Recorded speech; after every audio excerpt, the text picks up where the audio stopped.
उधना इलाके में mobile phone लूटने वाला एक गैंग पकड़ा गया। सूरत की उधना सर्विलांस पुलिस ने सूचना के आधार पर 3 आरोपियों को गिरफ्तार किया। सुबह सुबह अकेले दुक्कड़ लूट लेते थे लोगों के मोबाइल फोन। गिरफ्तार आरोपी पहले भी दे चुका है कई वारदातों को अंजाम। उधना पुलिस द्वारा आरोपी मयूर उर्फ रोमियो मनोज जोशी, राहुल उर्फ बटका प्रकाश भाई पाटिल, अजय उर्फ टकला राजेंद्र खलाने के पास से बरामद किया नीले रंग का वीवो कंपनी का मोबाइल फोन जिसकी कीमत 3500 रुपये, ग्रे रंग का रियलमी GT2 कंपनी का मोबाइल जिसकी कीमत 8000 को जब्त कर आरोपी के विरुद्ध कानूनी कार्यवाही उधना पुलिस द्वारा की गई है। टीम द्वारा 3 आरोपीની ધરપકડની કાર્યવાહી ચાલુમાં છે। આ ઘટનામાં બનાવ એવો હતો કે ઉધના પોલીસ સ્ટેશનમાં દક્ષેશ્વર 3 રસ્તા અને જોગેશ્વરી 3 રસ્તા આ બંને સ્થળે આ ત્રણેય આરોપીઓએ એક જગ્યાએ લૂંટ અને એક જગ્યાએ સ્નેચિંગનો ઘટનાને અંજામ આપ્યો હતો। જે અનુસંધાને પોલીસે આ ત્રણેયની ધરપકડની તજવીજ ચાલુ કરેલ છે।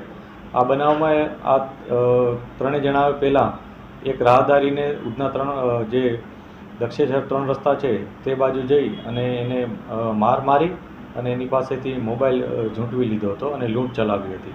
આ જ રીતના એણે આના 3 દિવસ અગાઉ જોગેશ્વરી 3 રસ્તા પાસે પણ આ જ પ્રકારની એક ઘટનાને અંજામ આપતા એક મોબાઈલ સ્નેચિંગ કરી અને જતા રહ્યા હતા।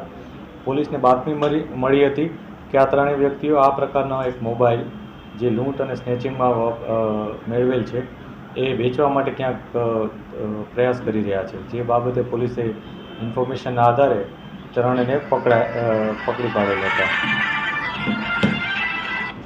આ 3 વ્યક્તિઓમાં એકનું નામ છે મયુર ઉર્ફે રોમિયો મનોજ જોશી, એકનું નામ છે રાહુલ ઉર્ફે બટકા પ્રકાશ પાટિલ અને ત્રીજાનું નામ છે અજય ઉર્ફે ટકલા રાજેન્દ્ર ખલા। આ 3 વ્યક્તિઓ પોલીસના હિરાસતમાં છે હાલમાં અને અગાઉ પણ આ ત્રણેય વ્યક્તિઓ લૂંટ અને આવા પ્રકારના સ્નેચિંગના બનાવોમાં સંડોવાયેલ છે। જે ઉધના, પાંડેસરા અને ખટોદરા આ 3 પોલીસ સ્ટેશનમાં આ લોકો વિરુદ્ધ ગુનો નોંધવામાં આવ્યો છે।